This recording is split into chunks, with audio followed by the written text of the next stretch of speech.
எனக்கு கொடுக்காம நீ மட்டும் சூப் குடிச்சுக்கிட்டே இருக்க பாத்தியா? சூப் குடிக்கிறதுல ஒரு தப்பா உனக்கு?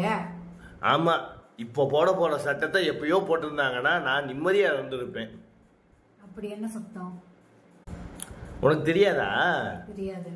சொந்தத்துக்குள்ள கல்யாணம் பண்ணிக்க கூடாதுன்னு சொல்லி சட்டம் போடுறாங்க. கசின் பிரதரு, கசின் சிஸ்டரு, இந்த மாதிரி யாருக்குமே கல்யாணம் பண்ணக்கூடாதாமா. இந்த சட்டம் மட்டும் அப்போ இருந்துச்சுன்னா நான் நிம்மதியா இருந்திருப்பேன். இது வரைக்கும் உனக்கு கல்யாணமா இருக்காது, அது யோசிச்சு பாரு. அதுதான் சொல்றேன், நிம்மதியா இருந்திருப்பேன். சிங்கிளாவே கடந்து சாவ. சிங்கிள்னா கூட கெத்தா இருந்திருப்பேன். கல்யாணம் ஆகி வெத்தா இருக்கேன்.